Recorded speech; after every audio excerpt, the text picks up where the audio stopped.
When the Among Us show shadow dropped 2 weeks ago, it took me a week to finally hear it was available. It completely slipped under the radar, mostly due to Paramount's apparent terror at marketing it at all. So I watched it, and I have to say, it's really great. I'm Joel, I often trip over power cables, and this is why the Among Us show is actually fire. I'll be splitting this video into two sections, one without spoilers and one with spoilers. So first up, in terms of the show itself, it is absolutely filled with charm, humour, and was clearly made with genuine love and passion for the original game.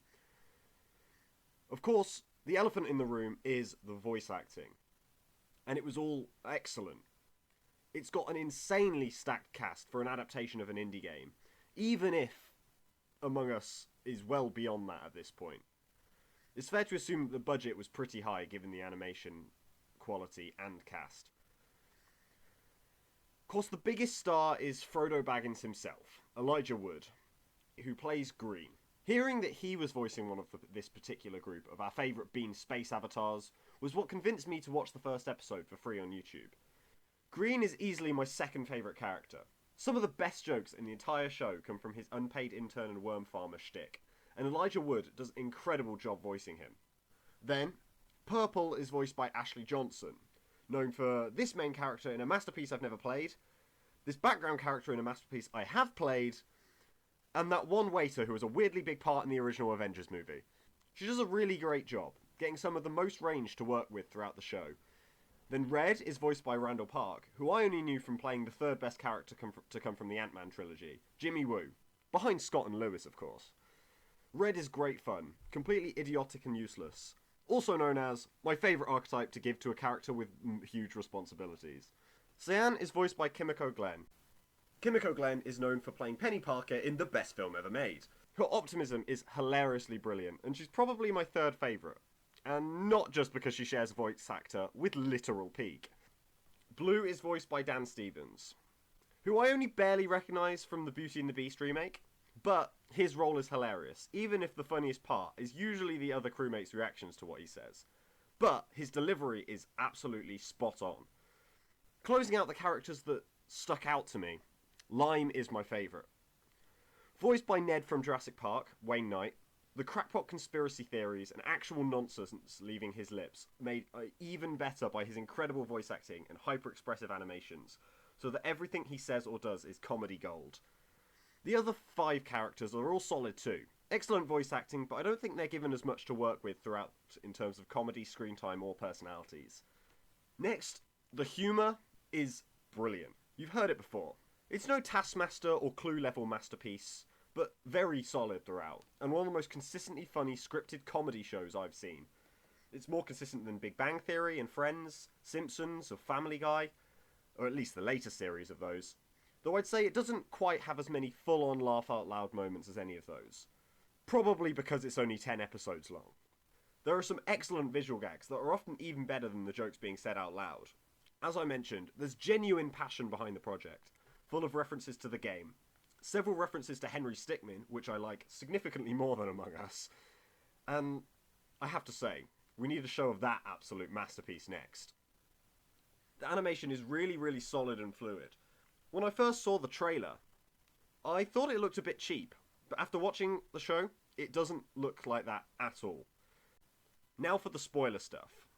The story is extremely fun, but admittedly the weakest part of the show.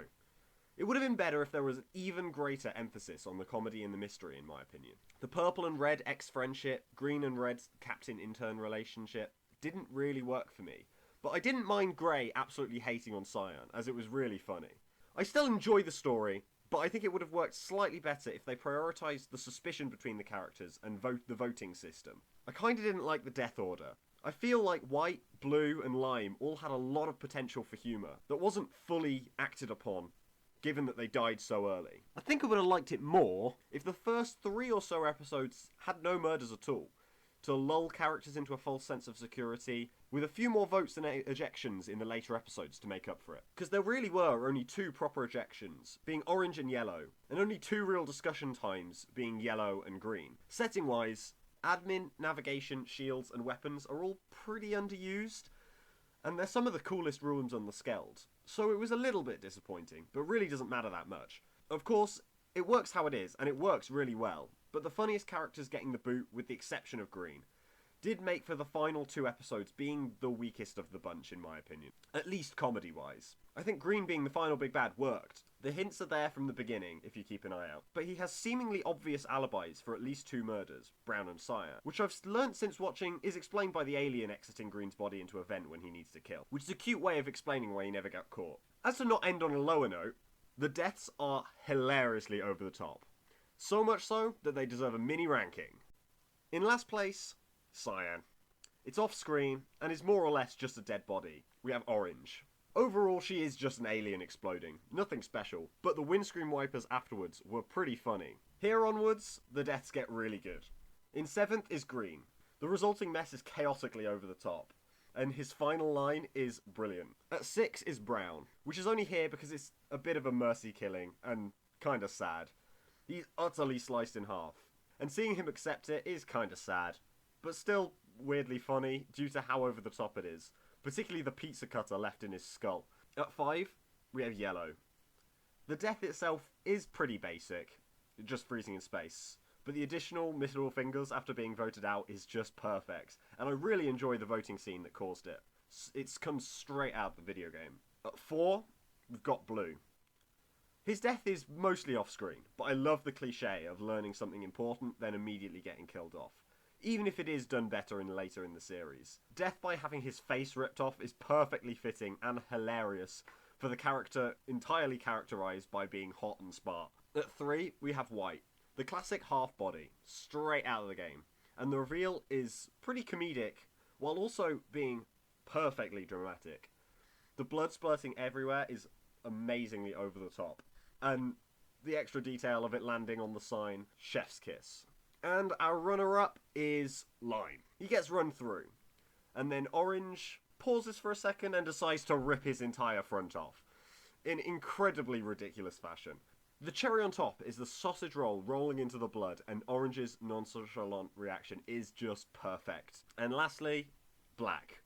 The most over-the-top death of them all. And like with Blue, I love the cliche where she learns important information before dying. If you need just a little bit more evidence that the showmakers really cared, the title sequence changes every episode. There's a very Simpsons intro style change where Red plays a different game, and the dead characters are replaced by their corpses/aliens. So that was it. The Among Us show is great fun. It's not anything spectacular, but it's really, really solid. And I'm looking forward to a potential Series 2, even if I'd like to see a Henry Stickmin show slightly more. If you're wondering why it was a month between Tomodachi Life and the last Mario Kart video, and then another month between that one and this one, it was because I've been over the top busy with my A-levels, and they're finished now, so I can't wait to get back to releasing a lot more regularly. Please hit the subscribe button, leave a like, and comment your thoughts on the Among Us show. Until next time, I've been Joel, but you can call me the Power Tripper.